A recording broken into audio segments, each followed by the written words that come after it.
Representative Greene, good afternoon. I want to go back and ask just a couple narrow questions, and then we'll move to another topic. The Twitter handle @MTGreene, that's your Twitter handle, right? Or it was before your account was suspended? Before my account was permanently banned. Got it. And during the period from January 3rd to January 6th, did you or anybody in your office, your congressional office, provide tours, either formally or informally, to people of the U.S. Capitol? No, the only people that were with me was my husband and my children. That would be on the 3rd, is that right? They were, I don't recall the exact days. I believe they went back to Georgia on the 4th. Okay. I'm trying to capture the period from January 3rd when you were sworn in until January 6th. At any time during that period, did anybody in your office provide tours to anybody of the U.S. Capitol? No. Okay. And during that period, did anybody on your campaign staff, or did you authorize the provision of funds, of money, to people who were planning a demonstration on January 6th? I don't think so. I don't recall that at all. Okay. If you wanted to know the answer to that question, who would you ask? I would have to talk to people in my campaign, but I don't think we did anything. How would we have done that? We didn't do anything like that. During that same period of January 3rd to January 6th, did you or anybody on your campaign or congressional staff provide any information of any sort to anyone in connection with January 6th demonstrations? I don't think so. I have no idea. I don't think so. And did you have members of the public visit your congressional office between January 3rd and January 6th? No.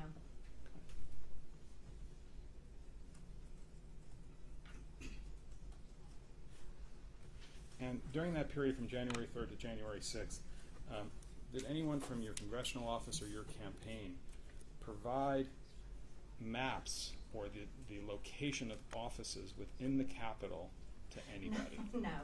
We got our keys to my office on January 3rd. I couldn't even find where the bathroom was most of the time.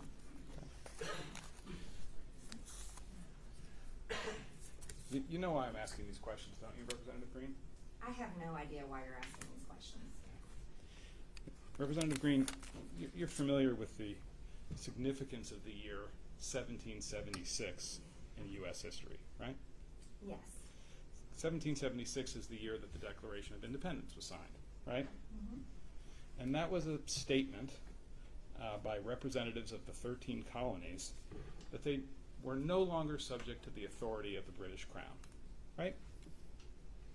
They were declared, it was the Declaration of Independence from the British Crown. Right. And in fact, you may recall this from your studies, the Declaration of Independence refers to King George as a tyrant, right? I'm sure it may say that somewhere in the history books. I don't have the history books in front of me, and I don't know which one you're referring to. But well, I'm referring to the Declaration of Independence. That's the one that says that King George was a tyrant, unfit to be a ruler of a free people. Are you quoting the Declaration? Yes. Okay. Yeah, well, you'll accept that from me, won't you? If you're quoting it. Okay. And you would agree that when a government acts tyrannically, then it's unfit to be the ruler of a free people. We're typically against tyrannical governments here. Good. And the people who wrote the Declaration of Independence, they were working with other people in the colonies to express their independence from Britain, right? I wasn't alive back then, but there's the history. I'm not a history expert, but well, as you've heard of the American Revolution, haven't you? Of course I have. Okay. Yes. And you know that the American Revolution was a violent rebellion against British rule in the colonies. Yes.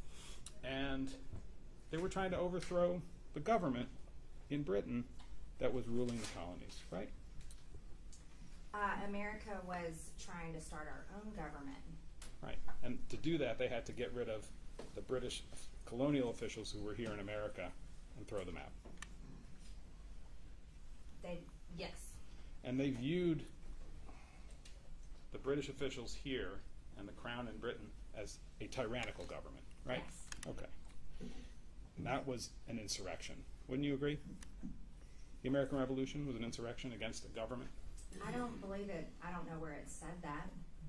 Well, I'm asking you whether or not you agree that the American Revolution was an insurrection against the British government. I believe it was the American Revolution is part of our history where we separated from the Crown and started our own government here. Right. And the separation was brought about by violence, right? There was a Revolutionary War, yes. Yeah.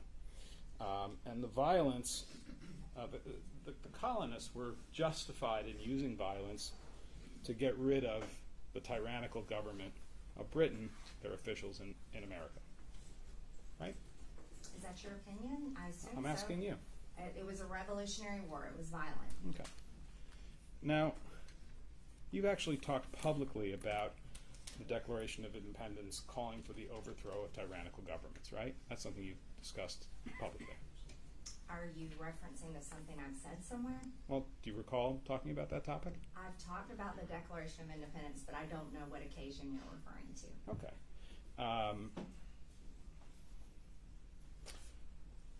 Well, one of the occasions where you talked about the Declaration of Independence was in connection with January 6th, right? I don't know. Okay. Let's go to plaintiffs 15, please.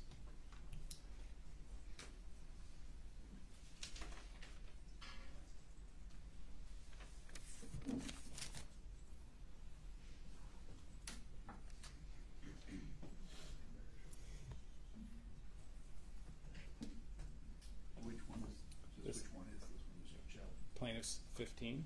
P15. P15, yes. Hang on one second. As well.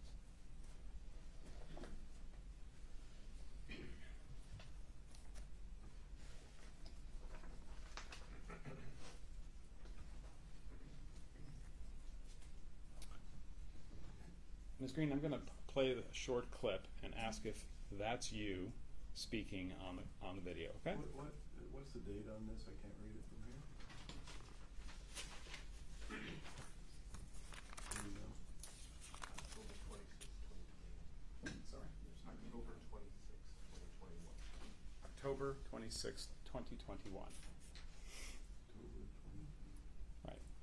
If you could play the clip, please. A riot at the Capitol. And if you think about what our Declaration of Independence says, it says to overthrow tyrants. That's your statement, right? I don't believe it was finished, but that was me. Okay. I don't recall. I don't know what the rest of what I was saying because it was cut off. But in that statement that we looked at, you were comparing the overthrow of the British Crown in America in 1776 to January 6th. I don't know what my statement was because it was cut off. Okay. Now, you've talked about the need for people to have guns in order to secure their rights against a tyrannical government, right? Yes, we have a Second Amendment for a good reason. Right. And the good reason is, in case they need to overthrow their government, they can use their guns to do that. We have well, you're twisting things around. Could you rephrase your question, please? Well, I'm reacting to your answer. You said that we have a Second Amendment, and that's a good thing. And I said that the reason, from your point of view, that there is a Second Amendment is so that people can overthrow their government by violent means with guns. That's not the exact purpose. We defend ourselves. Say if you're being attacked, a gun is a tool to defend yourself. Right. But one of the things it could be used for, strike that. Let's go to PX6.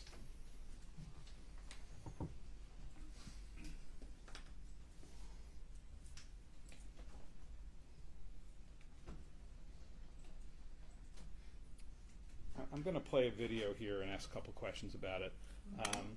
Well, first let me just ask you, do you recall giving an interview as reflected on PX6 in October of 2020, just about a week before the election, at something called the Relic Hunter Firearms Shop.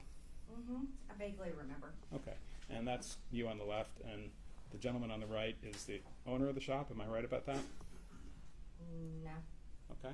Who's that, just so I know? Mr. Dorr. Who's Mr. Dorr? He's a gun rights activist and just someone I know. Got it. And it's backwards because of the video, but Mr. Dorr's T-shirts says, what does it say? I am 1,776% sure that no one is taking my guns. Do you agree that that's what it says? Yes. Okay. So let's play the video. I object to playing this. I had, watch this, right in the middle, there is a section cut off, Okay. right in the middle. Well, let's see. So it has been edited, and who's the source of this? Source of this is Marjorie Taylor Greene. It's Earned with the Price of Blood. That's what we're going to be talking about. No, who's the source of the video? Who? Where do we get this from? YouTube. It was on YouTube. YouTube. Huh? YouTube. YouTube. Mm-hmm. Okay. Says Mother Jones. Well, I know you'll need to see it, but We'll see it. Okay. You can make, obviously it's difficult to cross-examine a video, but it's certainly possible to say what's the. I'm going to ask a lot of questions about it, Judge, and she can tell us if it's. Yeah, as best you can, you know. Go ahead.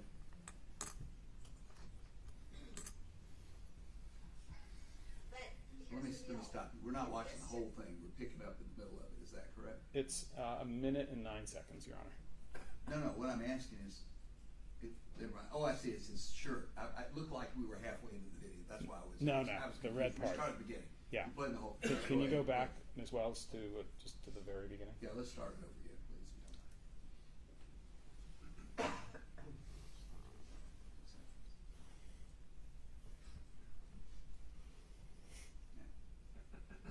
But here's the deal. If this generation doesn't stand up and defend freedom, it's gone. And once it's gone, freedom doesn't come back by itself. The only way you get your freedoms back is it's earned with the price of blood. We can't be too busy or too complacent or too worried about offending someone anymore. There's no more excuses. This is it. November 3rd, freedom is on the ballot. You have a choice of either voting for freedom by voting for Donald J. Trump for president again for 4 more years, voting Republican straight down your ballot, or you're going to vote for socialism and vote to completely end America as we know it. And this is no joke. They do not want you to be able to defend yourself, because if you can defend yourself, guess what? Then you can stop a tyrannical government. However, if they take away your guns, then you can't. Not only can you never stop a tyrannical government, you can never even defend yourself if someone is breaking in your home. And that's the reality. This is where we are today in 2020. Okay, Mother Jones. Let me. It started off with a cut sentence when she said, "But." It's clearly edited. Okay, so whatever she said before is wiped out, and then you saw 3 times when it was cut. Yeah. Okay, Yeah. and Mother Jones, I'm sorry, I am not going to rely upon them to give an accurate depiction Well, of the tape. she can. We can proceed with questioning. The witness can respond. I mean, it is the witness. It is statements she made, and she can respond. So go ahead. Well, let's establish that. Representative Greene, this is a statement that you made in an interview with Mr. Dorr in October of 2020, right? That is a very partial, cut off and pasted statement. That is me speaking, but my sentences are cut off. My full message is not there. Okay. And in that statement, what you say is if you can defend yourself, you can stop a tyrannical government. However, if they take away your guns, you can never stop a tyrannical government, right? Correct? Okay. And you believe that? Absolutely. Okay. And in fact, what was done in 1776 was to stop a tyrannical government with guns. Fair? Sure, yeah. And that was to use violence against a tyrannical government, just to get that clear. No, they were trying to get rid of a tyrannical government. There was a lot of, there was a big process. There was a big build-up there before the Revolutionary War. What The did whole you, purpose was not to use guns for violence. What did you It's mean? the narrative that you're trying to push here. What did you mean when you said that once you lose your freedom, it has to be earned with the price of blood? Well, I've always said I'm against violence, and I've always said I never want to see a war in this country. Never. I've said that over and over again in many speeches, and the reason why I say that is because I don't want to see war here on American soil. I have 3 children that are young adults, and I never want to see my children fighting a war, earning back our freedoms. And I've said that. That's what I'm talking I know about. it wasn't actually. Earned with the price of blood is a reference to violence, isn't it? The price of blood is the unfortunate and tragic cost of war. And that's what happened in the Revolutionary War. And that's what I'm talking about. And you know that the term 1776 is actually a term that's sometimes used in politics today. I don't know if you've noticed our state seal here in Georgia. I know you're not from Georgia.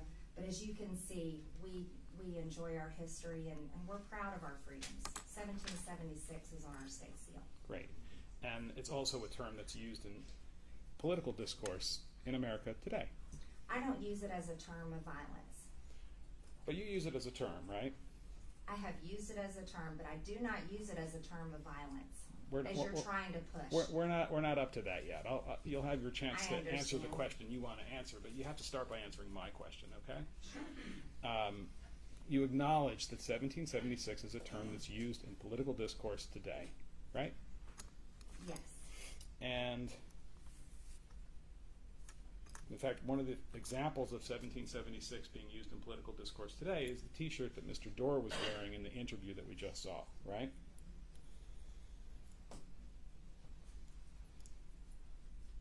We saw 1776 backwards on his T-shirt on that cut-up video. Right. Yes. And you understood that T-shirt to mean that people need to possess firearms in order to oppose a tyrannical government. I don't recall I don't remember seeing his T-shirt that day when I saw him. The only time I'm paying attention to it is now because you're drawing the reference. Okay, but as you sit here today, you understand that what that T-shirt is conveying, it's a political message, is that people need to possess firearms in order to oppose a tyrannical government. I don't necessarily understand what you're trying to say. I'm just asking whether you have that understanding or not. I think you're more trying to push a narrative and push words in my mouth, and I don't agree with what you're saying, necessarily. As you sit here today, Representative Greene, you know that term, 1776, has been used in connection with events of January 6, 2001.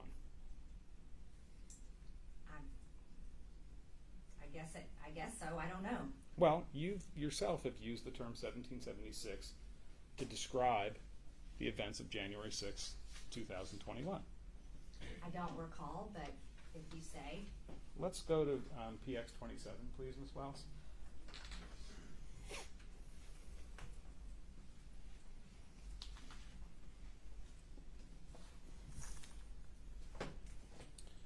And by the way, this video, Your Honor, has been admitted into evidence. Right. Ms. Wells, can you play that?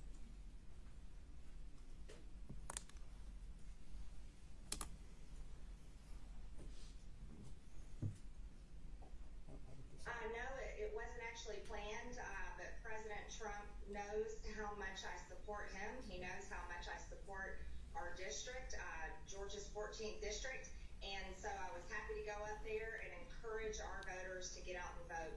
We can't allow our two Republican senators lose their seats to 2 radical socialist Democrats.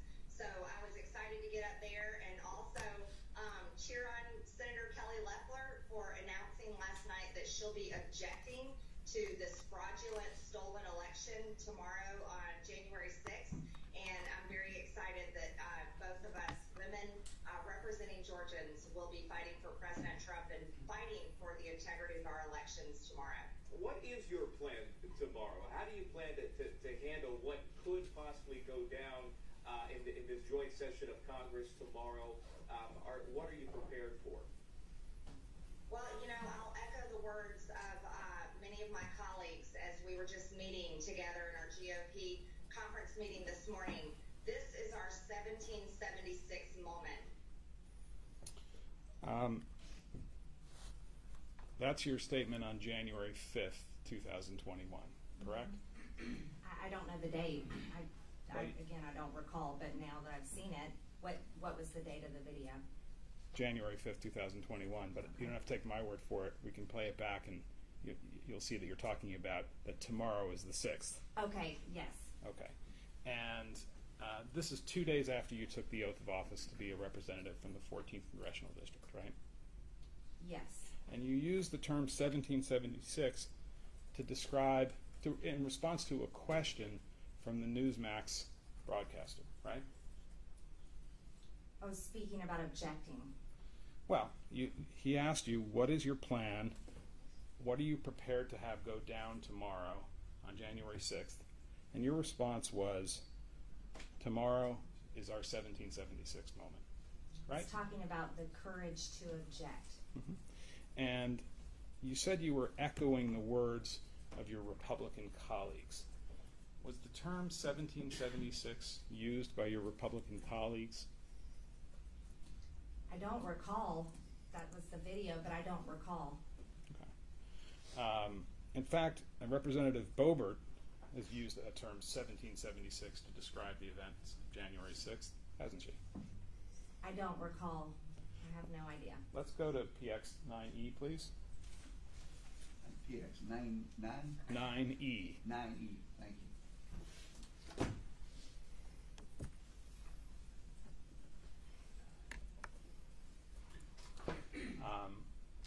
Do you recall seeing a tweet from Representative Boebert from Colorado at 8:30 in the morning on January 6, 2001? Today is 1776. I don't remember seeing this. I see it now. Okay. If that's her tweet. Do you have any doubt that Representative Boebert used the term 1776 to describe the events of January 6th? I don't know. Let's go back to PX 27, please. So that was an interview that you gave to Newsmax, right? That's what it said on the screen, Newsmax. Okay. Well, you're not denying that, right? No, I just saying I don't even remember the interview until we've seen it. Okay. And that interview was posted that day on your Facebook page. I don't remember. Do we have that? Yeah. Okay, we'll come back to that. Now, when you said this is our 1776 moment, you knew that some of the people who felt that Donald Trump was the rightful winner of the 2020 election used that term to refer to the possibility of violence on January 6th, 2021. No, I never heard anyone talking about violence for January 6th. You've never Absolutely heard anyone. not. You've never heard about anyone using the term 1776 to refer to the possibility of. never Let me finish my use- question, Representative. Okay, excuse me, sorry. I don't mean to cut you off, and No, please I don't cut me apologize. off. Yeah. You've never heard anybody use the term 1776 as a code word for violence to occur on January 6, 2021. No, absolutely not. You're familiar with a group called the Proud Boys? I've heard of them.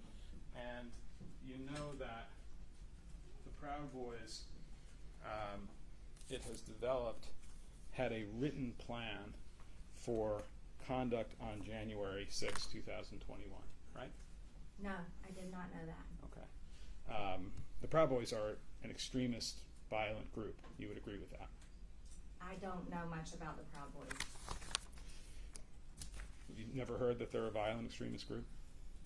I've heard about them. I don't know what they do. I don't know much about the Proud Boys.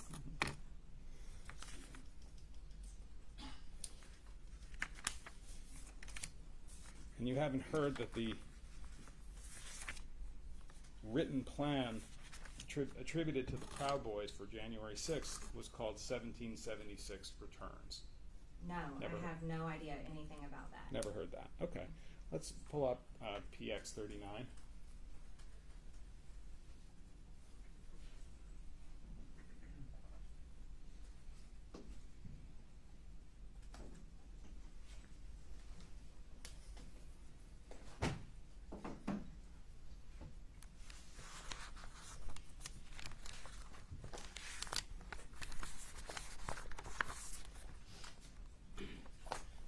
This is an article that appeared in the New York Times on March 14, 2020, entitled "Document in Jan 6 Case Shows Plan to Storm Government Buildings."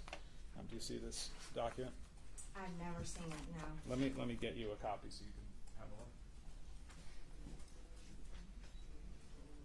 Do you need the number? It's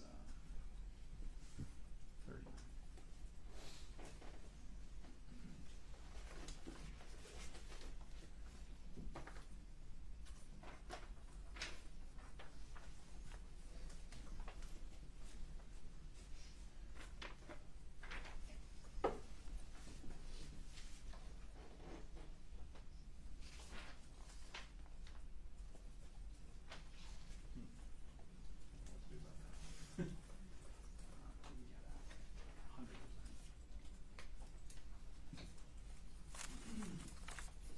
Ms. Greene, did you see a story in the New York Times or in any other publication or media outlet in March of 2022 about the Proud Boys having a written plan to storm government buildings on January 6th?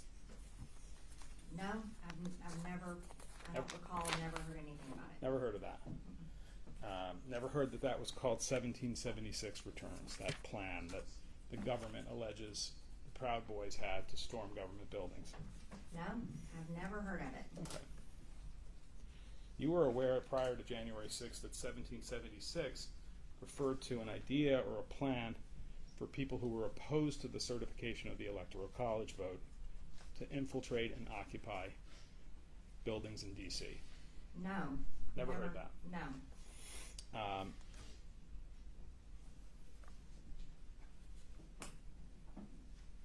And you were aware prior to January 6, 2021, that 1776 was a term that people were using to describe a plan or an idea to physically interfere and prevent the Electoral College vote. No, I don't know anything about that. Okay. You can put that to one side. We talked a little bit about a person named Allie Alexander this morning. Do you remember that testimony? Mm-hmm. And you said somebody you've met on a number of occasions. Is that fair? I've seen him a couple times. I don't remember when, and it's not someone I know. Okay.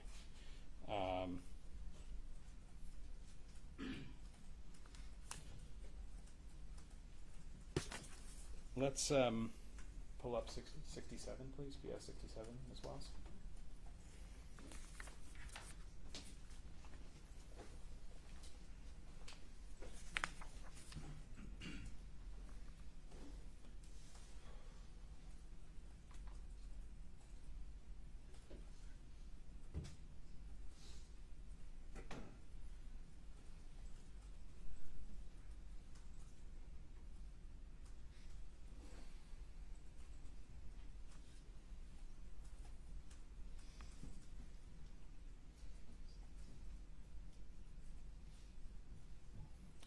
Ready? Let's just start. I'm going to ask you to have a look at just the first 10 seconds of the video. It's just a person not even speaking, and tell me if you can identify that person, okay?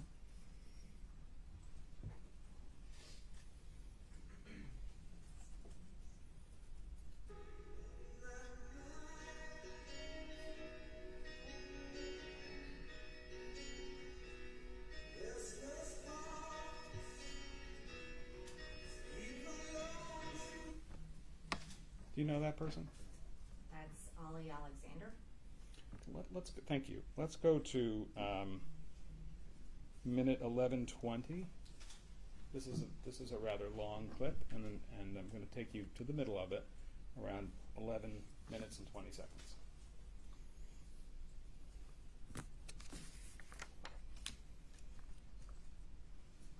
For anything, go ahead.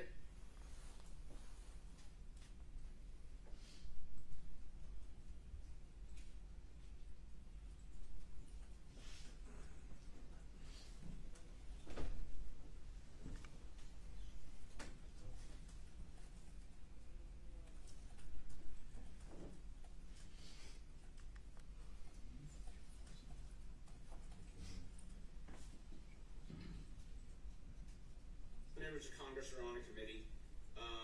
Congressman Steve King was the only one who was yanked off of all committees, so that's not true.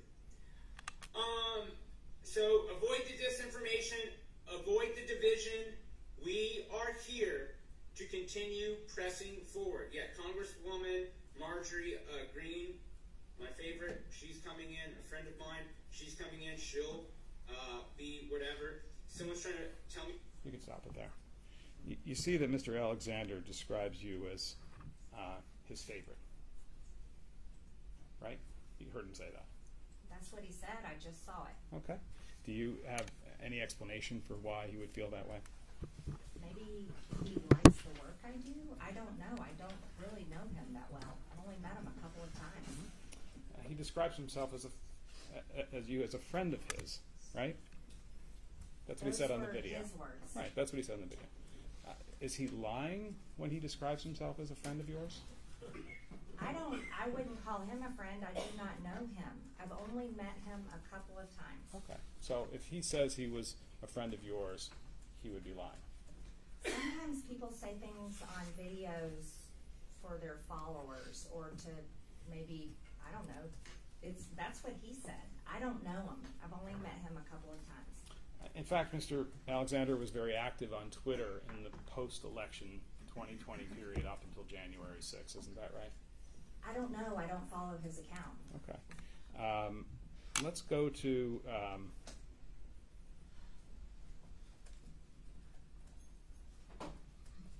well, I think we've established that during that post-election period from November when you were elected until January 6th, one of the things you were doing was organizing people in Congress to file objections to the Electoral College count, right? Yes, working very hard on objecting. Okay. Let's go to PX3, please.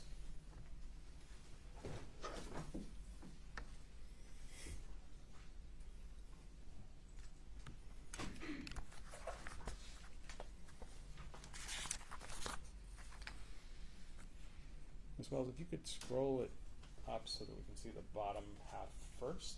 Yeah. Further down, please. I'll get you a paper copy.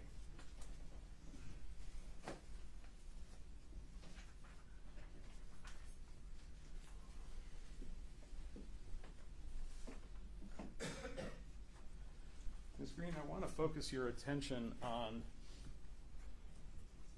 the box in the middle of the page that says Marjorie Taylor GRE ...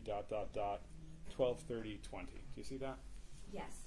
And that's a Twitter comment that you made on December 30th, 2020, right? I don't recall making that tweet, but that's what this piece of paper says. Okay. Do you have any doubt that a tweet from your account was issued on December 30th, 2020 that said, quote, word on the Hill is that Mitch McConnell and Nancy Pelosi could be working together on a rules change deal to block our Electoral College certification objection? I don't recall this tweet. My question is a little bit different. Do you have any doubt that this is a tweet from your account? I don't know. Do you recall in late December of 2020 hearing a rumor on Capitol Hill about a deal between Mitch McConnell and Nancy Pelosi to create a rules change so as to block the objections to the Electoral College count? I can't really remember. It's been 16 months or so ago. That would be pretty important, wouldn't it? if they changed the rules so that you couldn't object to the Electoral College count, right? It would have been, but there was no rule change. We were still able to object, or at least we tried anyways. But by this point in December of 2020, your focus was on objecting to the Electoral College count in Congress, right? Yes, finding evidence of voter fraud and planning to object. Yes. Okay. And if there had been rumors of a rule change, that would be something that would be important for you to tweet out and talk about publicly. It possibly would have been. I just don't remember this tweet. I don't remember it. You know that Ali Alexander has responded to tweets that you've sent out over the years, right? I don't know. I don't always. I have no idea who retweets and who responds. That's not something that I spend much time at all looking at. You spend some time looking at it, though, don't you, Representative Greene? Who responds to your tweets? Occasionally, I have some time and I look at who responds, but I do not know what he has responded, what he has tweeted or retweeted. Okay. And the reason that you look at responses to your tweets is you want to see how what you've said is being taken on board by other people. Is that fair? Actually, I don't really look at comments on Twitter because they're filled with a lot of bots and a lot of hateful people, and I don't like to read things like that, so I don't read many comments, hardly ever. Well, you read Mr. Alexander's response to your December 30th tweet that's shown in Exhibit 3, right? And just to read it out loud, what he writes is, if they do this, everyone can guess what me and 500,000 others will do to that building. 1776 is always an option. You read that, didn't you? If this is his Twitter, I see it on the screen. I have no idea. Those are his words, I guess. I have no idea. Well, as you sit here today, you understand that what Mr. Alexander was referring to was not legal objections on the floor of the Congress, right? No, I don't know what he's referring to. Mm-hmm. And you knew back then that what Mr. Alexander was responding to your tweet was to say, if they make a rules change and Congresswoman Taylor Greene can't object, we're going to go into the Capitol and do violence. I have no idea. I don't know anything about this. And that term 1776 is the way Mr. Alexander was conveying that to his listeners or his readers. I have no idea. Again, I don't know anything about this. I've never seen it before.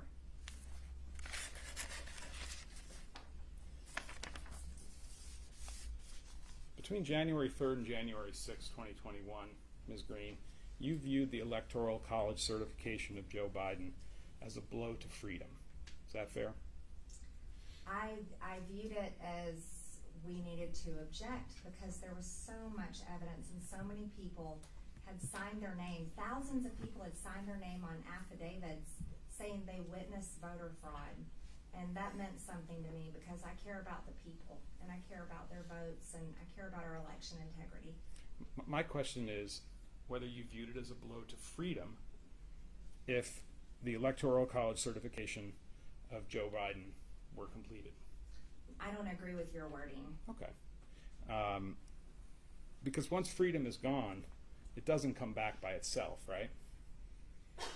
I don't agree with your wording. The only way you can get freedom back is when it's earned with the price of blood. Those are your words, right? You're twisting my words and creating a narrative that you're trying to make. That's not my narrative. That's not what I said. Well, That's on not October what I meant 27th, 2020, that's what you said and that's what you meant, right? I'm sorry. Yeah, on October 27th, 2020, when you did the interview with Mr. Dorr, when you said the only way to get freedoms back is when it's earned with blood, that's what you meant, right? Well, you showed a video that's chopped up that doesn't show even my full sentences. So no, I don't agree with what you're saying.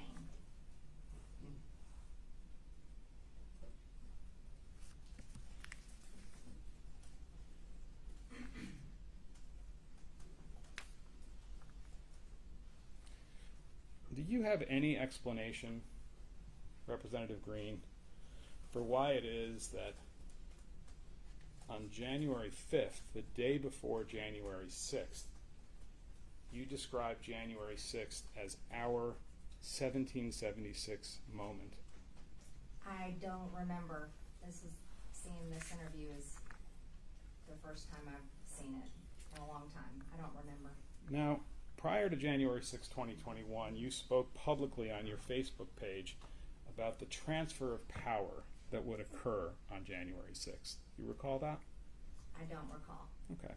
You said on a video on your Facebook page that the peaceful transfer of power ought not be allowed to occur. I don't recall. You said that the peaceful transfer of power cannot be allowed to occur because Joe Biden didn't win the 2020 election, right? I don't recall. Let's go to the videotape. Can we start with... So it's probably best if I explain this. There are two versions of this, and I'm going to ask about both of them. And you can tell me if you think they've been chopped up in any way. They have been chopped up, that's true. But you'll tell me whether you were misinterpreted, okay? The first one is PX 66.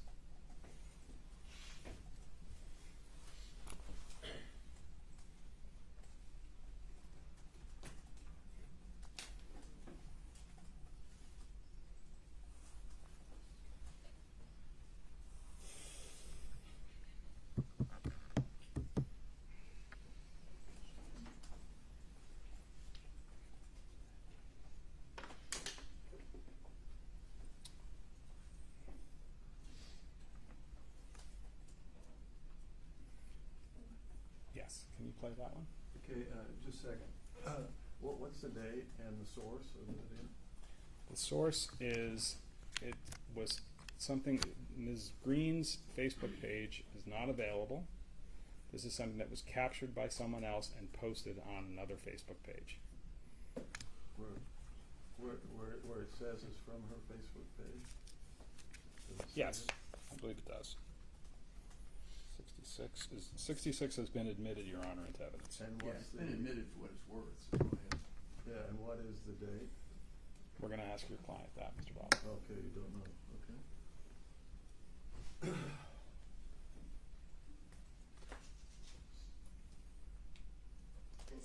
And this is an important time in our history. We can't allow this just to be gone, just to let it go. You can't allow it to just transfer power peacefully like Joe Biden wants and allow him to become our president, because he did not win this election. It's being stolen, and the evidence is there. Okay. So that's you, right, Ms. Greene? Yes, that's me. Okay.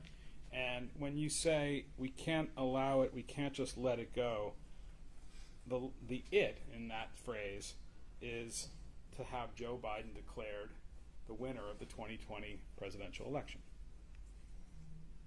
You are showing a video where it doesn't give us any reference beforehand and it doesn't give us any reference afterwards. So it's not really my complete, it's hard to get an understanding of what I was saying. Okay, so your answer is you don't know what you're referring to. I don't. Okay. We are watching a partial video and a partial statement of clearly an interview I was doing. I don't know what date it was on, and it's definitely off someone else's Twitter or Facebook. I can't see it from here. Well, that's you saying you can't allow it to transfer power peacefully like Joe Biden wants and allow him to become our president because he did not win this election. That's you saying that, right? That's the partial statement on that video.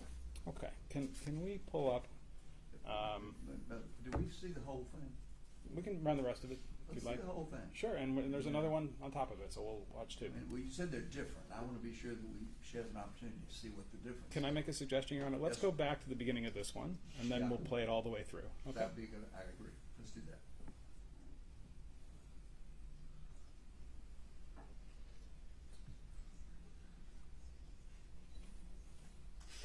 And this is an important time in our history.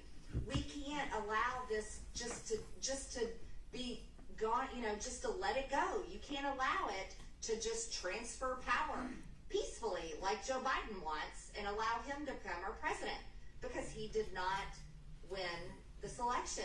It's being stolen and the evidence is there. The mainstream media for 4 years talked about Russian collusion, conspiracy theories, and lies, and demanded investigations nonstop into Russian collusion. Nonstop. But yet they refused to. And this is an important time in our history. Was that where it ended? It just sort of cut off there. Okay, let's show the witness PX 12.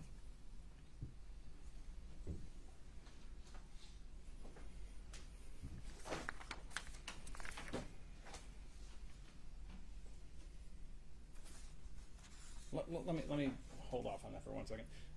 This video that we just saw, which we've marked as Plaintiff 66, that's a video that you made in anticipation of objecting to the Electoral College count in favor of Joe Biden, right? I don't know. I don't see a date. It's not from my specific Facebook page. It appears to be on someone else's. Let's see the other video, number 12. Where's this one from? This is also, it's the same thing. It was taken, I believe, off of the video, off the Facebook page of the client, of the Congresswoman, but let's ask her. But where did y'all get it? Where did we get this at? It's off the Facebook, off of the Republican Accountability Project. Okay, so this is a secondary source that Yes. was copied, but that's where you got it from. Yes. So this is a different version. Correct. Okay. You want to play it? Hold on 1 second. And this one is also admitted into evidence, Your Honor. For what it's worth. For what it's worth. America re-elected Donald J. Trump for 4 more years. You can't allow it to just transfer power peacefully like Joe Biden wants and allow him to become our president, because he did not win this election. It's being stolen and the evidence is there. There's a large group of us. We're organizing an effort to object to the Electoral College votes for Joe Biden in key states where there's real evidence that this election has been stolen. I am very convicted in what we're going to be doing on January 6th, and it's historic, and I feel it's very, very important. On January 6th, if you're able, there are going to be possibly 1 million or more people coming to Washington to be there for this historic event. It's critical for everyone to show up and show the nation who we are. We aren't a people that are going to go quietly into the night. We are not a people that are going to be thrust into socialism without stopping it. Okay. Now that you've seen that clip, Representative Greene, do you agree that this is a video that you created in anticipation of objecting to the Electoral College vote on January 6th? This video on the Democrat leftist PAC Republican Accountability Group that looks to be chopped up and spliced, that video, that's not my full video. Listen to my question. Yes.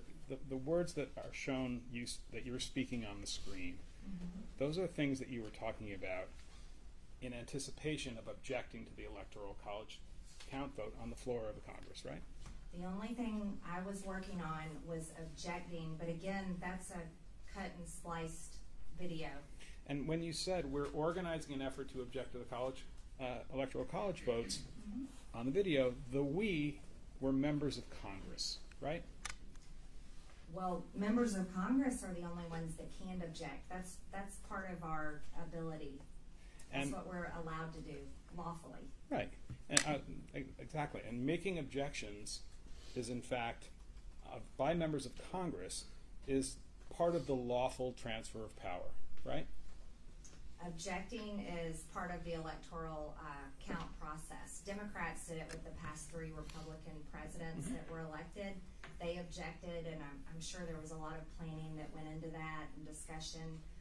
We put a lot of planning, a lot of work into it, and as you can see, we talked about it. So when you were talking about we can't allow it to happen, we can't just let it go, you can't allow it to transfer power peacefully like Joe Biden wants and allow him to become our president because he didn't win, you weren't talking about objections on the floor of the Congress, were you? What I believe what I was referencing is we can't allow the electoral count to happen without objecting. That I felt it was our dutiful responsibility to object on behalf of the large amount of voter fraud and the people who truly felt like that there was big problems in our elections. And you're testifying under oath that that's what you meant when you said you can't allow it to transfer power peacefully like Joe Biden wants and allow him to become our president. That was a reference to debates on the floor. Without objecting. Of course, you don't say anything in that part of the video about objections on the floor of the Congress, right? Would you like to see it again? I believe the video, I said objecting. But in the sentence where you said you can't allow it to transfer power peacefully like Joe Biden wants and allow him to become our president because he didn't win the election, you don't say anything in that sentence about objections on the floor of the Congress. Sir, we just saw two videos that are cut and clipped, and my sentences aren't even completed. I think the first video started with me saying "and," meaning it was starting into partially something I was already saying. What I was, from the video and my recollection from watching him just then, it was purely talking about objecting. One of the things that you say in these videos is that you call upon people to come to Washington on January 6th, right?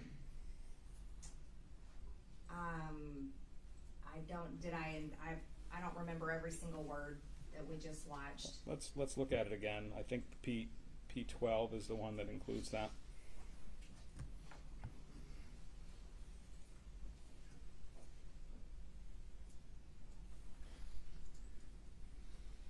America re-elected Donald J. Trump for 4 more years. You can't allow it to just transfer power peacefully like Joe Biden wants and allow him to become our president because he did not win this election. It's being stolen and the evidence is there. There's a large group of us. We're organizing an effort to object to the electoral college votes for Joe Biden in key states where there's real evidence that this election has been stolen. I am very convicted in what we're going to be doing on January 6th, and it's historic, and I feel it's very, very important. On January 6th, if you're able, there are going to be possibly 1 million or more people coming to Washington to be there for this historic event. It's critical for everyone to show up and show. So in that segment, Representative Greene, you're asking people to come to Washington on January 6th. In this video, which I saw jump 3 times, which means it's been cut and spliced, yes, I did talk about people coming there to support our objection peacefully, support our objection, support President Trump. How did you know that there might be 1 million or more people coming to Washington on January 6th? Did you just make that up, or somebody tell you that? I believe those were the numbers being talked about at the time. By who? The media, just people different who were sources. planning the demonstrations? I have no idea. I think I saw that on the news. And what you said is it's critical for everyone to show up, right? That's what we saw. Supporting, peacefully supporting our objection. That's the only thing I was interested in doing and planning is objecting. Now, the last thing you say in the video is, we aren't a people that are going to go quietly into the night. Do you recall that part? Yes. Okay. Now, that phrase, we aren't a people that are going to go quietly into the night, that's not something that you came up with on your own, is it? I have no idea what you mean. Well, that's something that you borrowed from a movie script, right? I don't know what you're talking about. Okay. You borrowed that line from the movie Independence Day, right? No. Okay. Let's go to the videotape as well.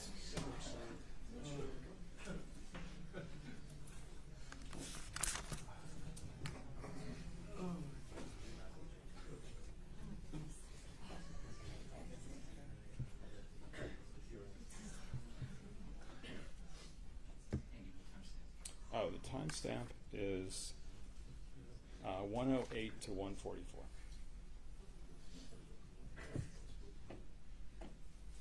Hold on one second. You've seen the movie Independence Day, right? I've seen it before. It's a great movie, right? I think it's probably a great movie. I haven't watched movies in a long time, but from what I remember, it's a great movie. This is the one about the aliens who come to the world, and then there's a big battle on July 4th to ward them off, right? You are giving us quite the entertainment today. Thank you. Okay. And there's a scene in that movie where the president, the guy who's playing the president of the United States, addresses the fighter pilots who are about to go into battle against the aliens. Remember that scene? I do not remember now. Well, we're going to have a look at show it. us. Yeah. We are. Can we see the whole thing? Yeah, can we watch the whole movie? Great movie.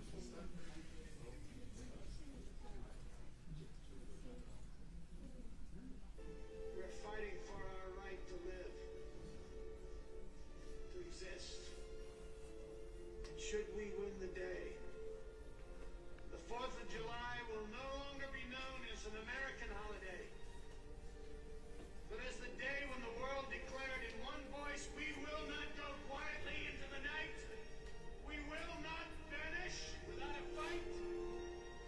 We're going to live on. We're going to survive. Today, we celebrate our Independence Day. Great scene, right? Yeah, that was a great scene. And the phrase that the actor uses there is, "We will not go quietly into the night." You heard that. Heard it just now, yes. And that's the exact phrase that you use in the video that we saw that was the previous exhibit.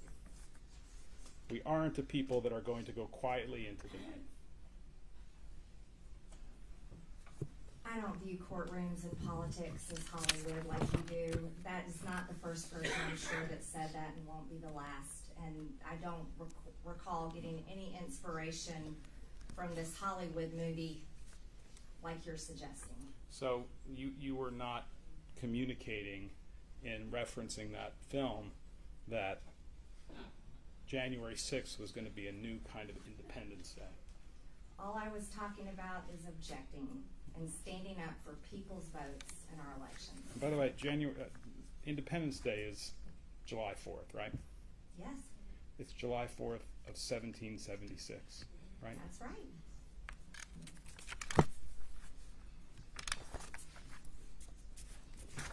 Your Honor, this might be a good time to break if we're on schedule. How, well, I've got a pretty short piece left, but it's up to you. I don't need a break.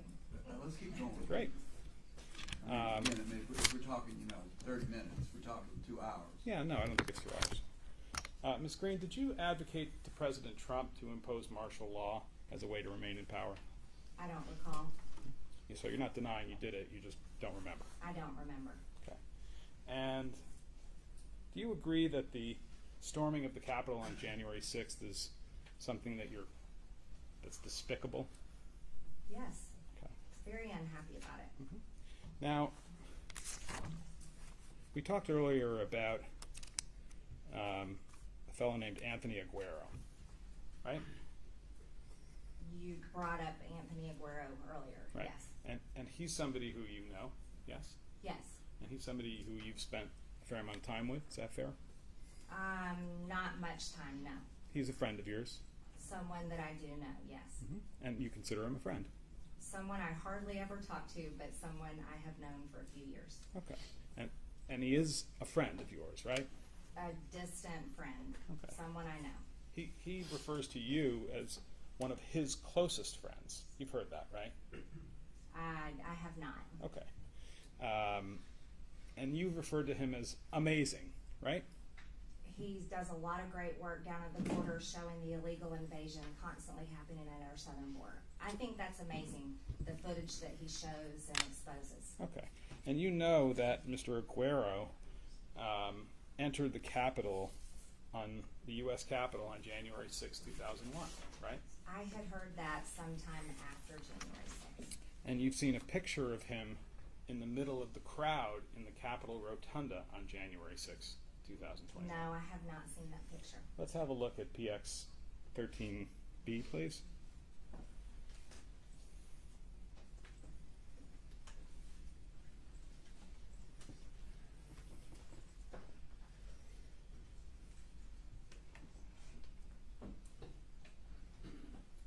Make that a little bit bigger.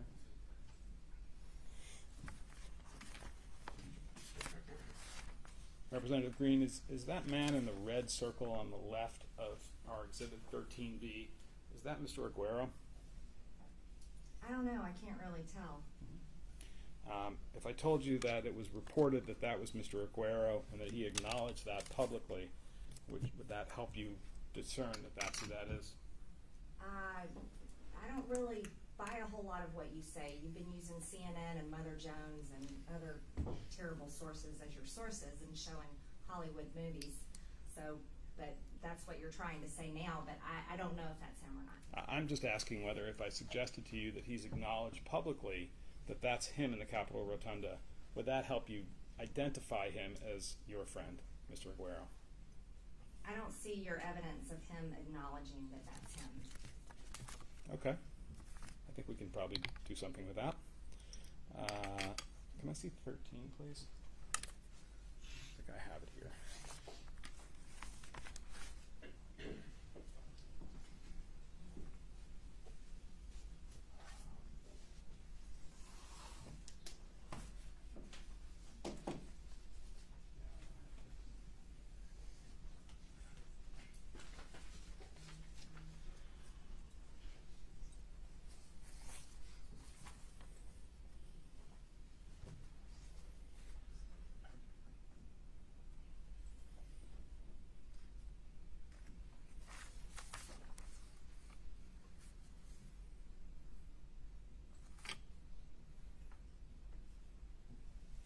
If I showed you something from CNN, you probably wouldn't accept it as authentic, would you?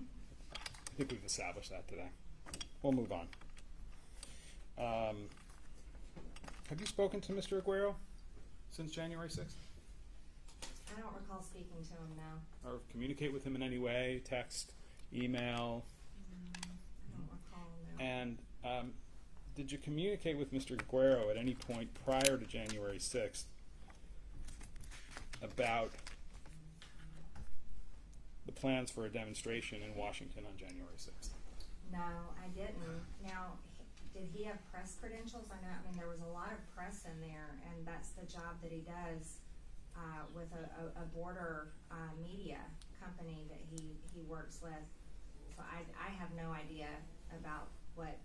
I have no clue about it. Okay. Were you aware that he was going to be, in his capacity, I guess, as a member of the press, present on January 6th in Washington for the demonstrations that were planned? No, I was not aware. Did he communicate with any member of your staff in any way, by text or email, cell phone, about the fact that he'd be coming to Washington on the 6th? Not to my knowledge, no. Did you ever discuss with Mr. Aguero the idea that on January 6th, as part of a demonstration, the U.S. Capitol was going to be flooded by people? No, because the only thing I was working on objecting and had no expectation of anything that happened on January 6th. Mm-hmm. Well, you knew there were going to be demonstrations, right? I knew there was a peaceful march planned.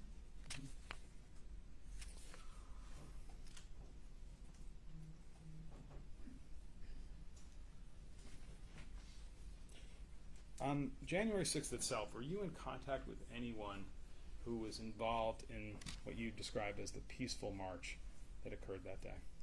No. Was anybody from your staff, your congressional staff, or your campaign staff in touch by cell phone, text, email with anybody who was involved in the day's demonstrations? Not of my knowledge. Mm-hmm.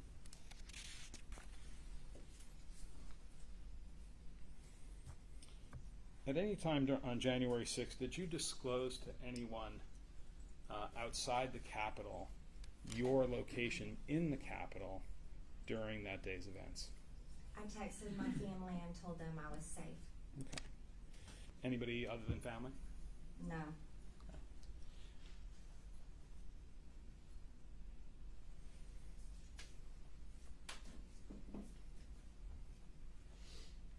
When, on January 6th, did you first learn that people were entering the United States Capitol unlawfully that day?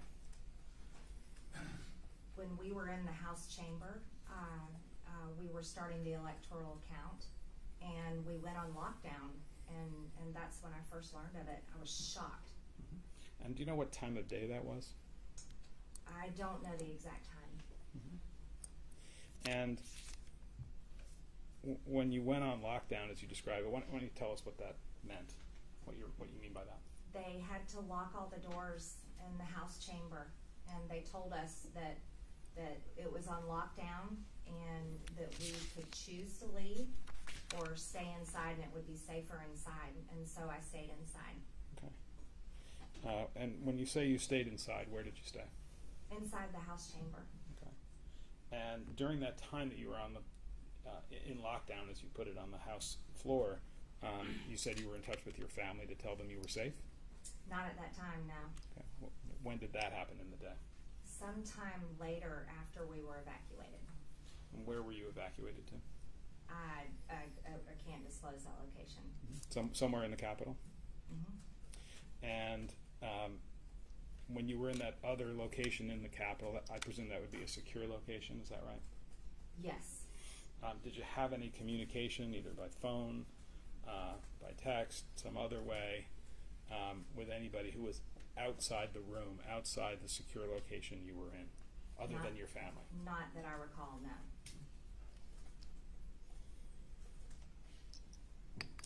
And when you were notified that people had entered the Capitol illegally, did you also understand at that point that there had been violence at the Capitol? I only knew what I was told. I'd heard a gunshot. We all heard it.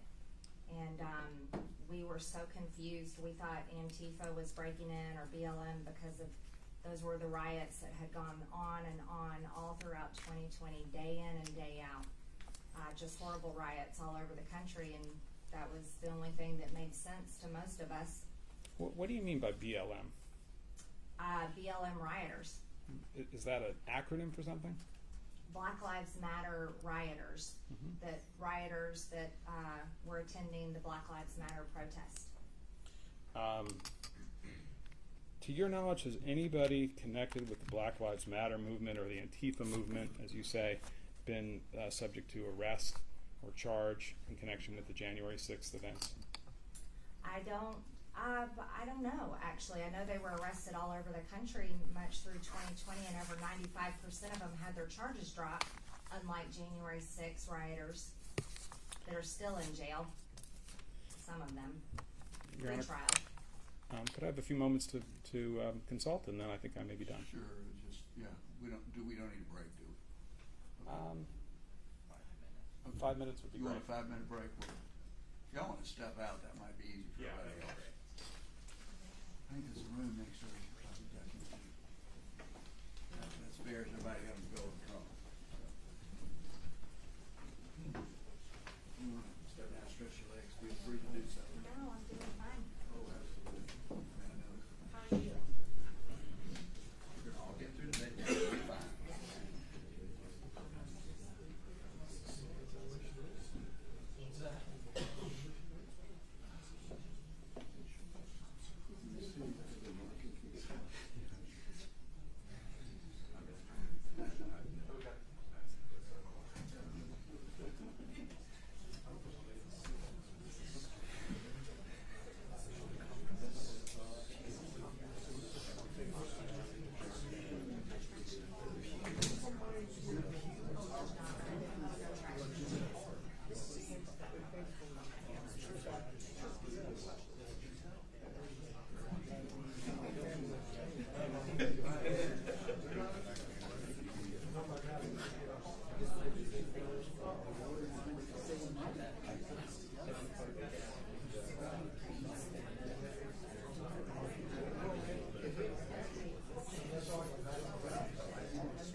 Honor, can we approach for a moment? Certainly.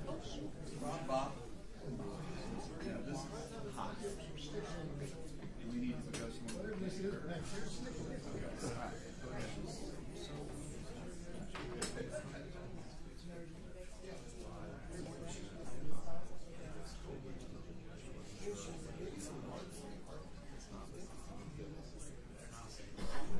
I mean, the same video?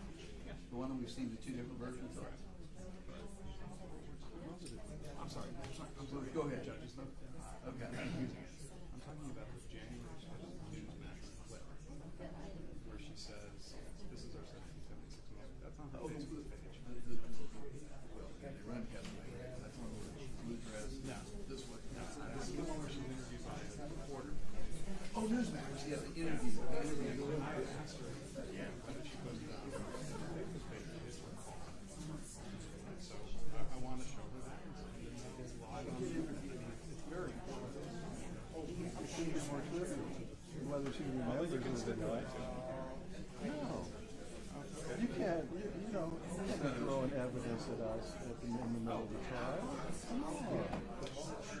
Please. Theoretically, you could have something.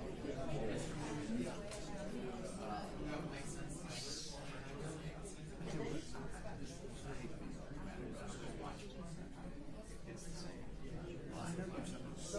It's the same. Why do we do this? Because it shows that it's posted on the Facebook page. That's the only difference. We have is that she posted on the Facebook page. We learned about that in my closing. I mean, we can want to face it, but that's unentitled. She doesn't recall. That's okay. Let's show her.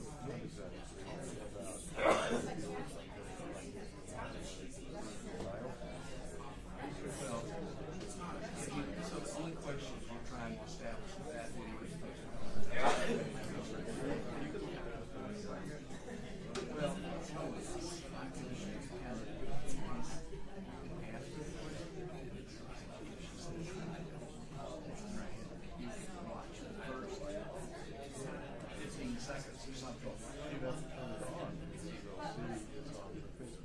That's fine. If you want to stipulate that, that's fine. But you can show that, but then we don't need to watch the whole video. It's less than a minute, but it's a very important stuff. So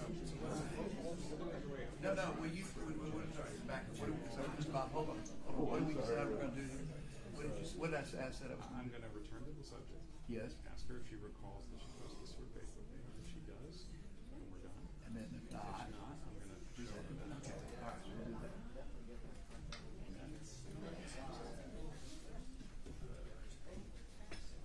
Bear with us. I'll do it. Okay, I got you. I need to get my notes on that.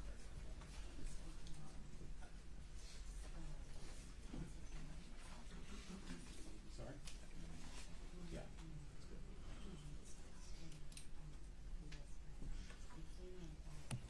Thank you for your patience, Representative Greene, Your Honor. In the previous discussion, I had asked about what we've marked as Plaintiff's Exhibit 27, which is the Newsmax clip, you recall, that we showed. You remember that, right? The one we've already watched? The one we've already watched, yes. And I asked you whether you recall that you posted that Newsmax clip on your Facebook page. I don't recall what was posted on my Facebook page. Fair I enough. don't make all of my Facebook posts. Fair enough. Let's Explain what this is. yeah, I'd like to show you this. This is a live version of your congressional campaign Facebook page as it sits there today. And what we have is the clip that we had separated in the previous testimony. And I'd like to play that for you just to see if you will acknowledge that that clip is now available on your Facebook page.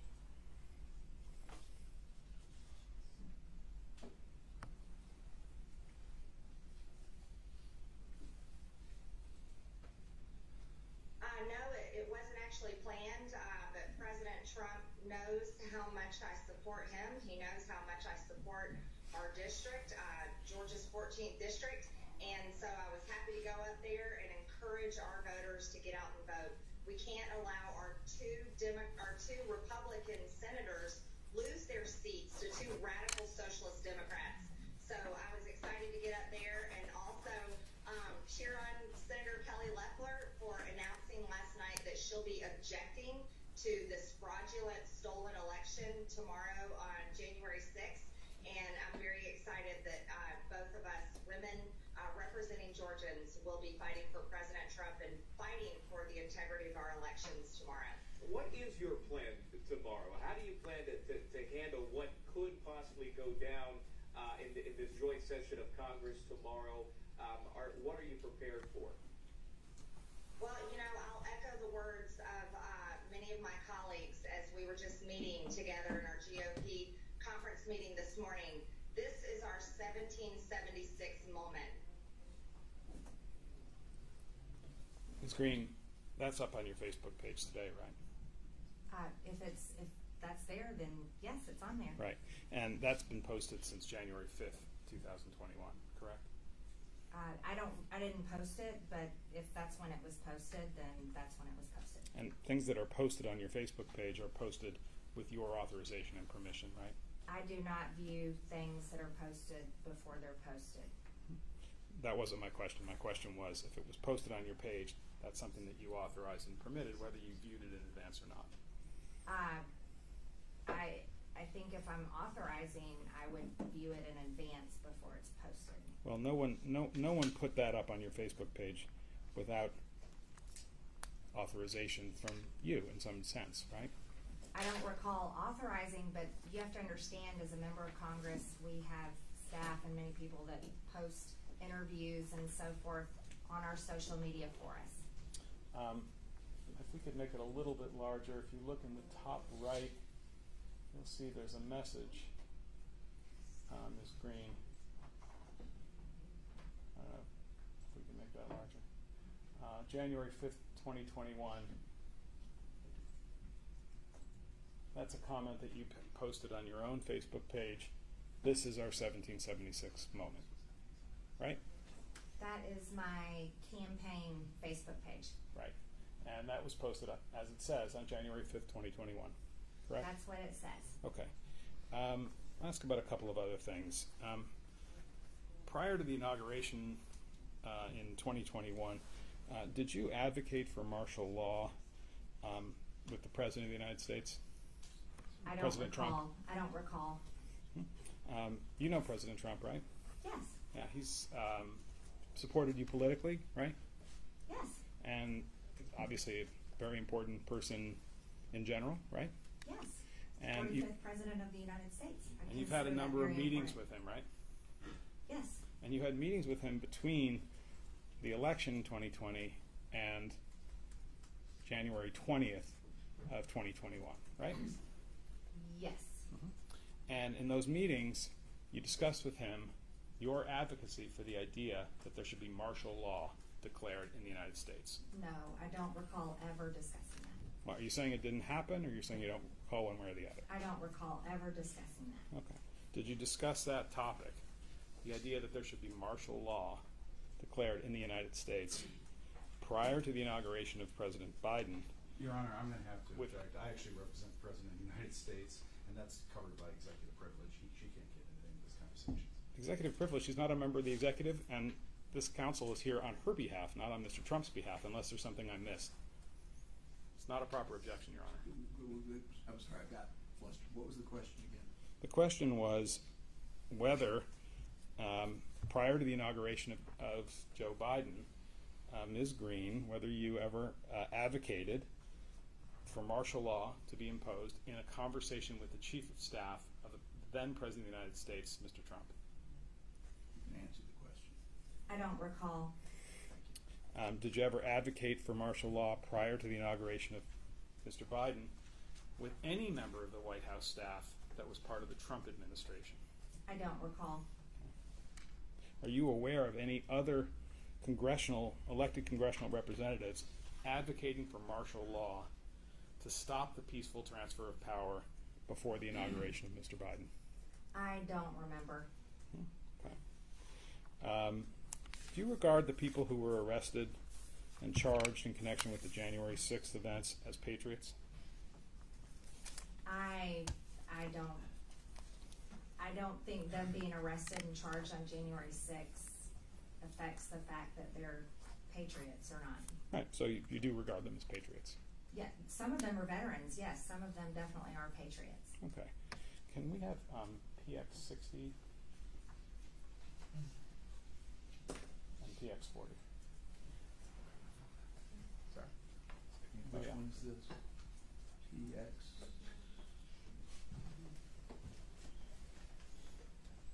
Um, 60? Yes, this is plaintiff 60.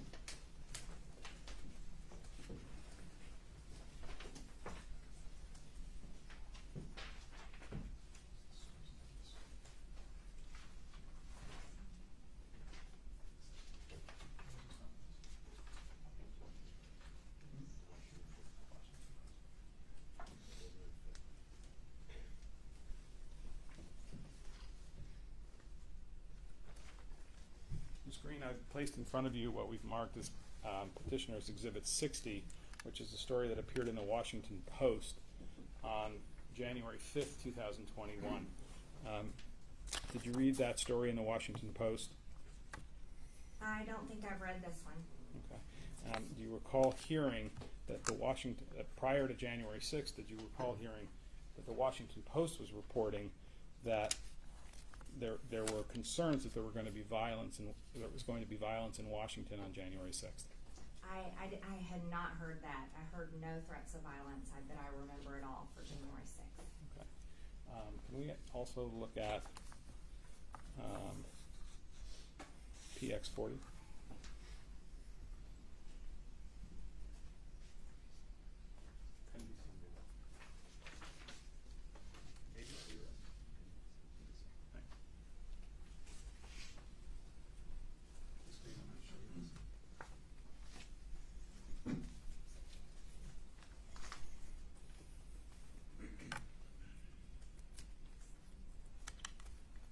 Ms. Greene, I placed before you a January 5th, 2021 article entitled "Violent Threats Ripple Through Far-Right Internet Forums Ahead of Protest." This is an article that appeared in NBC News on the 5th. Do you recall reading that NBC was reporting that there were violent threats that were expected to occur on January 6th, and that they reported that on the 5th of January? Sir, we were really busy just preparing to object on the 6th. I don't recall that news report. Okay. Have you read this news report before? Not until you placed it in my hand. Okay, probably didn't have much time to read it. No. Let me consult for 1 minute.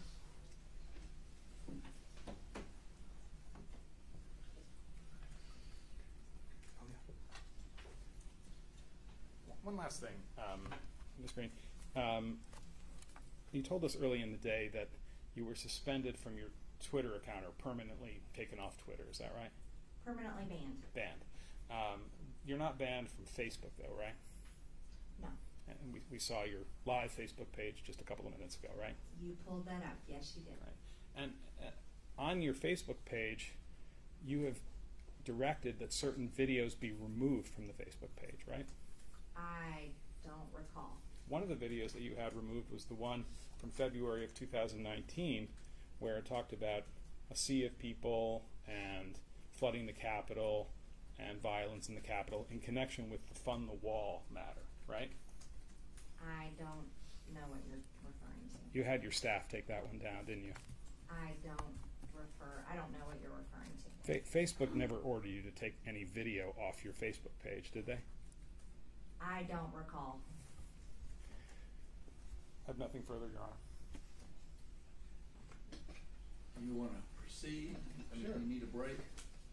Oh, no. I'm doing great. Okay, as long as, again, I don't you're It right. will not take long, and I assume we can have a break to get ready for a final argument. Yeah, that'd be perfect. Thank you.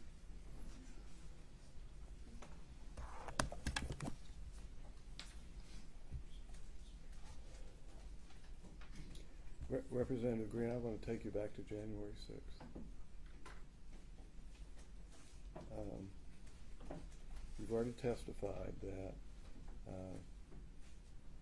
that you were on lockdown in the House chambers. And I'm sorry. I just need Mr. Bobby to speak up a little bit. Oh, you need to I'm speak having up. a hard I'm time sorry. hearing. Thank you. you've already testified that you were on lockdown in the House chambers. Yes. And did you have an opportunity to do a video Yes. and a tweet accompanying that video? Yes. Right. And about what time did that occur on January 6th? I believe it was around 2:30 in the afternoon. And where were you when the video was when you took the video? I was inside the House chamber, and we had gone on lockdown, and it was after I had learned that there had been some violence outside the Capitol, and someone had been shot, and there was just people there. We were only told there were people inside the Capitol, and I got very concerned because at that time I was confused. I was so confused. I was shocked. I'd never been in anything violent before, any kind of situation like that, and I was really scared. And I went inside the cloakroom, inside the House chamber in the Republican cloakroom, into one of the phone booths where you can go to make a phone call or anything. I went inside there, and I made a video telling people to be peaceful, not to be violent, and just giving out a message. And I tweeted that video from the Republican cloakroom. Did you know at that time who was attacking the Capitol? No, I didn't know. There was people were saying different things. We mostly thought that it was Antifa dressed up as Trump supporters. That was the first thing we were told. We had no idea. I was in the cloakroom, couldn't see the news. I just knew that we were on lockdown, and they said, by that point, they said, you cannot leave. You have to stay in here. I'll show you what's marked as R1. It's the tweet. And I don't know, I think we just have the video on electronically. This has already been admitted. Yeah. Right.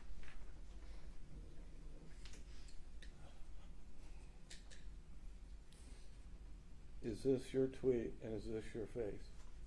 Yes. And for, did you say in this tweet, a message from the Capitol? Be safe, be smart, be peaceful, obey the laws. This is not a time for violence. This is a time to support President Trump and support election integrity. God bless. Yes. Would you show the video, please? R1. Somebody got that set up. I don't see Devin. He was setting it up from Oh. yesterday. Mr. Hamilton said he would play it here today. Dominic, wait a second, sorry. No, I don't see him in the courtroom. Yeah, Devin was set it up yesterday, or maybe the day before. I'm sorry, I didn't give him warning. Of course, everybody's here. I mean, I think that's a universal rule of life.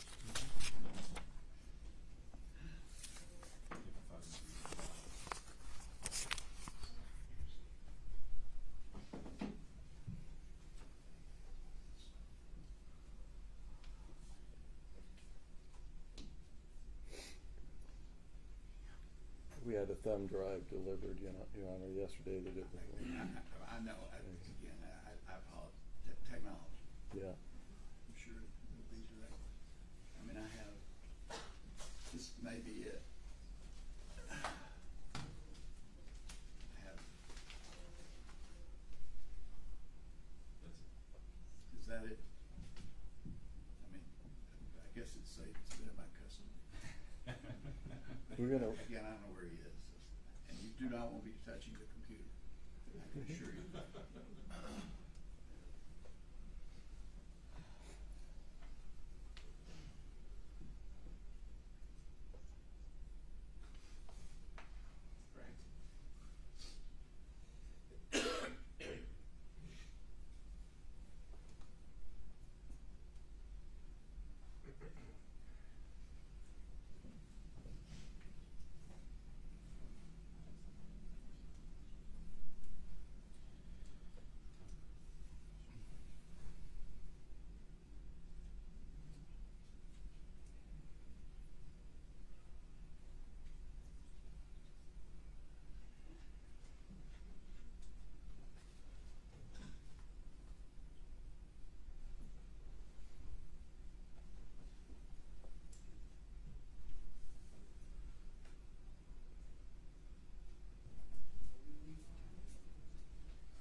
Well, we'll take 5 minutes. I mean, Okay. people are not gonna leave and come back in 5 minutes. It's gonna take a minute to set it up. Sorry. Okay. I thought it was. It's all right. Is that? their laptop, or we can play from here, whichever. If you need me to go grab a laptop. Yeah, it's gonna be on It needs to be on that screen. Okay. No, we don't, no. Okay, so it needs to, their laptop needs to be disconnected. Right. Yeah, so we just need to disconnect it from the display.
As I remember, at the very beginning it was a little low, and it came up in sound, if I remember.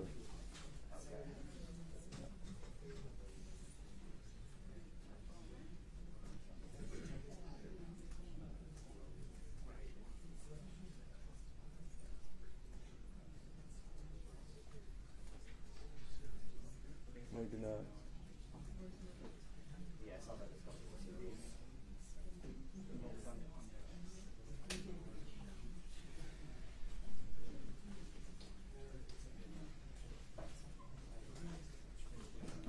think you're ready to play that, Mr. Bob. Is it ready? Yeah. Okay. Turn it on. Let's Go. play. Let's go. I think we're just trying to fix the volume. I get it back here.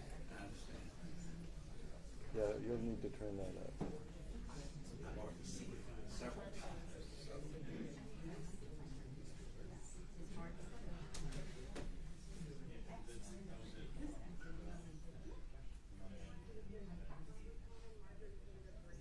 Can you turn the sound up to maximum, please? Just letting you know for all the great people, wonderful Americans, Quiet, who Nicole, support room. President Trump, that are here in Washington, start it over, D.C. please? today. Today is a time to support your president, and just know. Start over again. Everyone, this is Congresswoman Marjorie Taylor Greene. I am sending out a message to you all, just letting you know for all the great people, wonderful Americans who support President Trump, that are here in Washington, D.C. today. Today is a time to support your president, and just know that we're fighting for you here in the Capitol, in Congress, fighting for your vote and fighting for President Trump. So I urge you to remain calm. I urge you to have a peaceful protest. Make sure that everyone is safe and protected, and let's do this in a peaceful manner. This is not a time for violence. This is a time to support President Trump, support our election integrity, and support this important process that we're going through in Congress, where we're allowed to object. So this is very important. So I urge you to stay calm, be the great American people that I know you are, and just know that we're in here fighting for you. So God bless everyone. Be careful, be safe, and be smart, and obey the laws. Thank you very much. Representative Greene, is that you? Yes. As I look at your face and hear your voice, I think you're scared. Objection. This is not for Mr. Bob to testify about his feelings. What was your feelings at the time? I was scared. I was very scared. I was concerned. I was shocked, absolutely shocked. Every time I said we're going to fight, it was all about objecting. And to me, that was the most important process of the day. And I had no idea what was going on, and I just didn't want anyone to get hurt. I didn't want to see anything terrible happen. And it was very upsetting. I was very, very upset when I made that video. And you've been on the stand for several hours here during direct examination, and they showed you multiple tweets and multiple videos. Did they show you that video? No, they didn't show that one or all the other social media posts that have been made on my accounts that I have made, or videos I have made where I've always denounced violence, and all the videos I've said and speeches I've said of how upset I was about the riot on January 6th and how much I didn't like it and how much I was against it. And even when I went and visited the January 6th defendants, pretrial defendants in the DC jail, and I went there to see their conditions because we had heard horrible things about their Your Honor, treatment. I don't know what this is relevant to. I object. It's not relevant, but, so I sustain, yes. In other words, cutting you off is going beyond the question. Thank you. Now, let me show you what's been admitted as R4.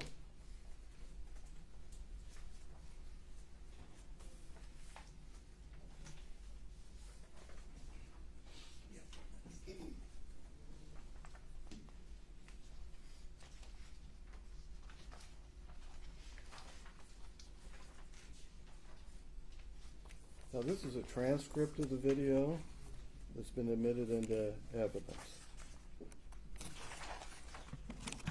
And I want you to turn to page 2. And did you say these words? So I urge you to remain calm. I urge you to have a peaceful protest. Make sure everyone is safe and protected. And let's do this in a peaceful manner. This is not a time for violence. This is a time to support President Trump, support our election integrity, and support our important process that we're going through in Congress, where we're allowed to object. So this is very important. So I urge you to stay calm. Be the great American people that I know you are, and just know that we're in here fighting for you. So God bless, be careful, be safe, and be smart, and obey the law. Thank you. Yes. I think there's a subsequent tweet that you did referring to the violence that occurred on January 6th. And it's P1P. And I am actually not certain whether that has been admitted or not admitted. P1P. I do not believe it's been.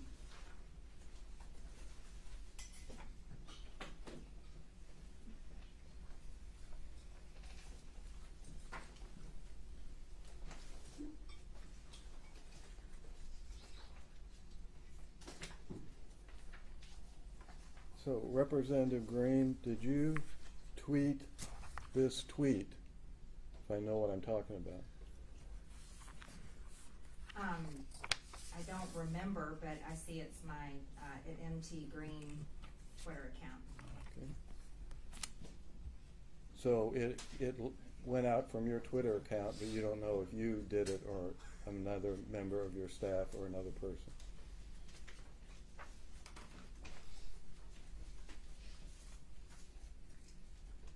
I can't recall exactly, but I think I tweeted this one.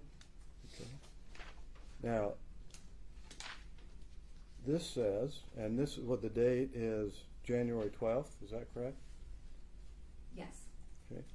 This tweet says, I proudly stand with Representative Mo Brooks and everything in his statement, which you link to later on.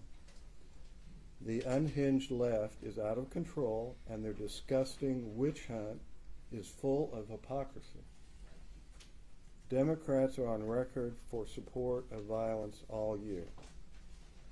We did not plan, cause, and denounce, and that's capital letters, isn't it?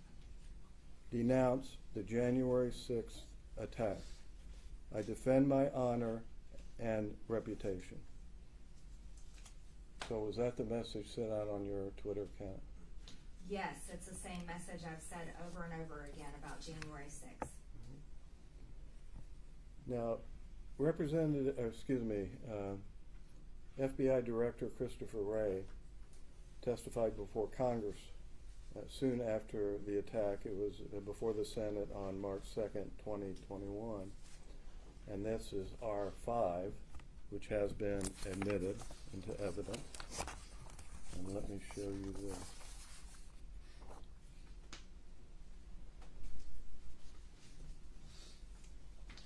Are you moving to the admission of this? Yeah, I wasn't sure if it had been admitted.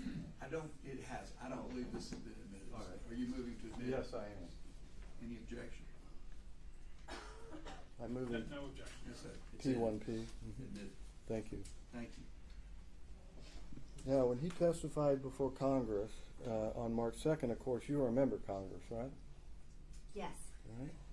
And he said, I was appalled, like you, at the violence and destruction that we saw that day. He's referring to January 6th. Yes. I was appalled that you, he's testifying before Congress, looking at members of Congress, our country's elected leaders were victimized right there in these very halls. Were you a victim of the attack? Yes, I was. I was in the House chamber when it happened.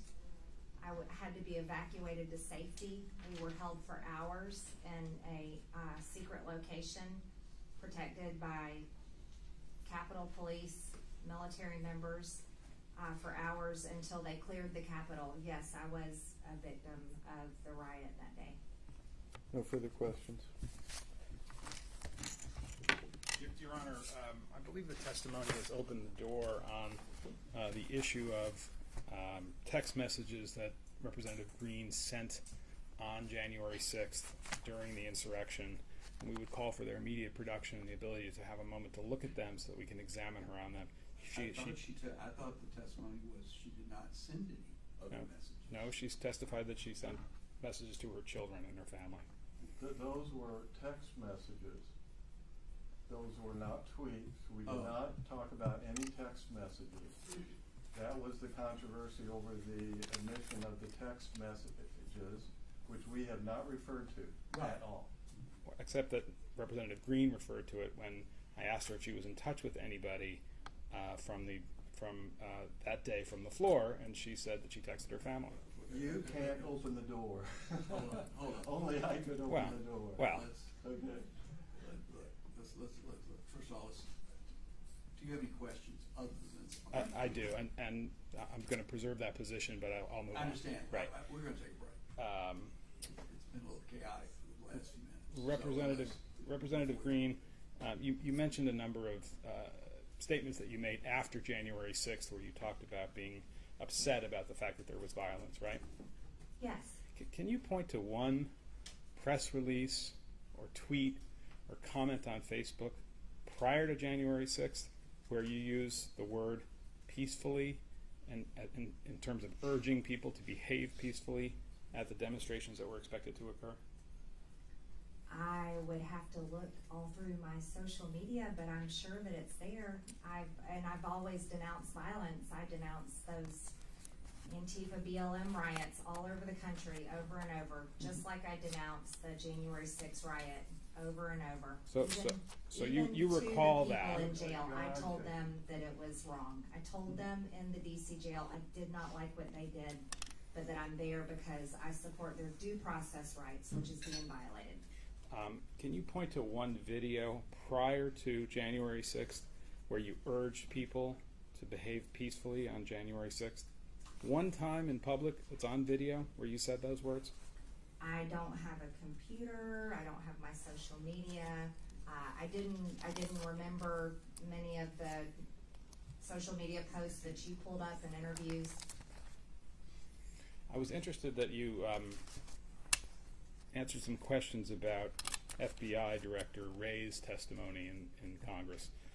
Do you believe the FBI was behind the January 6th violence at the Capitol? I don't know. I certainly think there's a lot to be investigated. We don't know who Ray Epps is, the scaffolding commander. Governor Whitmer's plot certainly leads to questions about things that happened on January 6th. I think there's a lot of investigations that need to happen. You've referred to January 6th as a Fedsurrection, right? I'm not sure. Okay. Nothing further. Okay. Anything else, Mr. Bob, before we take our break? No.